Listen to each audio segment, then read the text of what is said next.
Localizada entre os bairros problemáticos da Liberdade e da Serafina, a paróquia e o centro paroquial de São Vicente de Paulo existem há 50 anos. O nome veio dos padres vicentinos de São Sebastião da Pedreira que por aqui passavam para visitar os reclusos da cadeia de Monsanto e cedo se aperceberam das dificuldades das pessoas que aqui habitavam. No final da década de 50 chega a este lugar o padre José Galeia, missionário da Consolata, e no ano de 1959 é constituída a paróquia autónoma.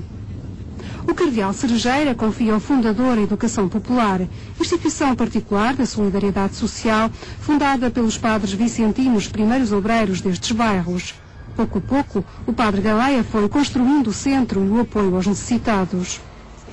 Foi ele que trouxe a luz para cá, foi ele que mandou alcatroar as ruas, foi ele que nessa altura havia a peste aqui em Lisboa, distribuía sopas, o pão, através do apoio, da ajuda da Misericórdia de Lisboa. Portanto, estava uma obra com apoio às crianças, aos adolescentes, aos jovens, mas depois, com a saída dele daqui e com a entrada de outros padres, a instituição, a obra, foi-se um pouco degradando. É a história antiga e a mais recente que o cônego Crespo vai contando ao mostrar aos convidados a exposição que desvenda aos rostos os que fizeram esta casa e os trabalhos de quem a habita. Com a saída do padre Galeia, a casa foi perdendo vitalidade e o 25 de Abril fez o resto. O cônego Crespo chegou aqui em 1977. Eu, quando cheguei cá, pensei, mas afinal, meu Deus, todos os padres saem daqui, todos são maltratados, como é que é? O que é que eu vou fazer?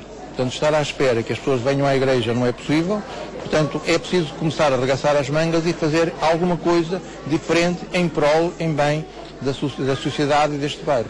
E o cônego Francisco Crespo não fez alguma coisa, fez muito em 32 anos de presença.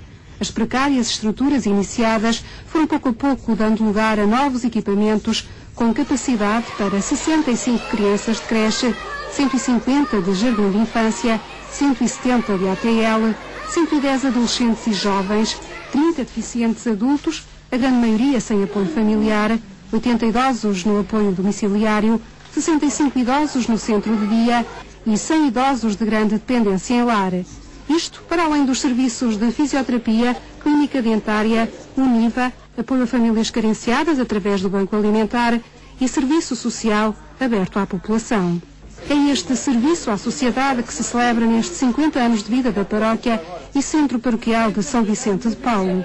O futuro não se apresenta risonho, mas a vida de uma casa destas nunca é fácil, sobretudo em época de crise. É preciso nós sabermos manter, digamos, uma certa gestão forte, coerente, para poder aguentar 155, 170 funcionários de todas as categorias, não é? Portanto, são as financeiras, é a crise que agora neste momento está a acontecer, a crise nacional, e naturalmente repercute-se também nas nossas próprias famílias, que algumas delas têm dificuldades em pagar as mensalidades das crianças.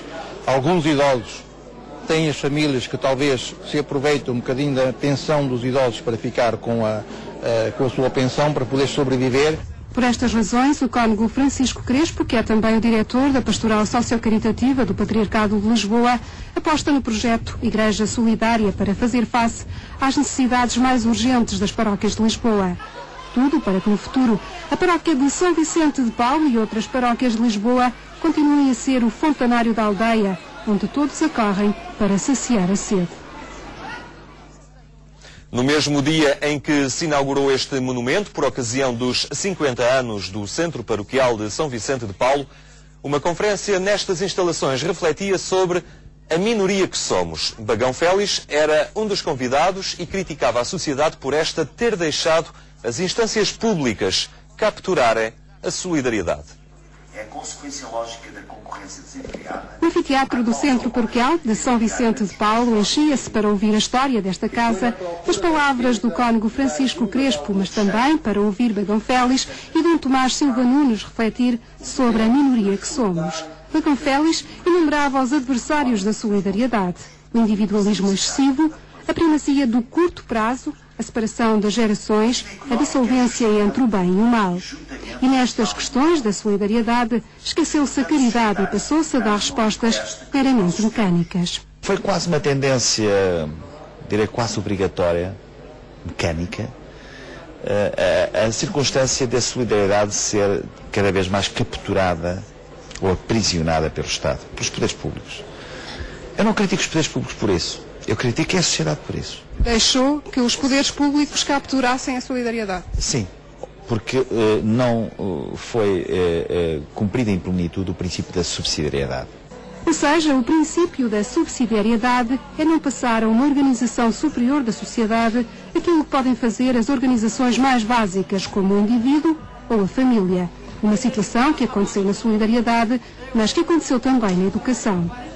Ora, isso infelizmente passa-se na solidariedade, como se passa, por exemplo, na educação. A educação, a soberania da educação reside na família, que delega parte dessas suas funções na escola, nos poderes públicos, na escola pública e na escola privada. Agora, essa delegação não pode ser usurpada. E às vezes a sociedade e as famílias, por omissão, ao menos, deixaram que essa função, que lhes é soberana e que lhes é inerente à sua própria natureza, tenha sido usurpada por instâncias superiores. Há que recuperar a ideia de proximidade, a ideia de partilha, os recursos não monetários que são ilimitados numa época de crise. Só assim a solidariedade estará mais próxima da ideia de caridade. É preciso incentivá-la e incentivá-la através de, primeiro que tudo, de uma mudança interior, não é? Porque ninguém é solidário à força.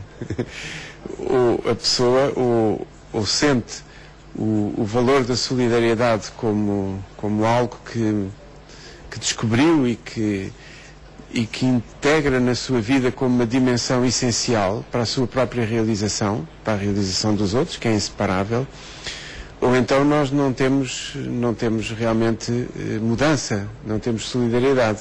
Ideias partilhadas por ocasião dos 50 anos de uma casa que é a expressão mais organizada da vivência do testemunho da caridade.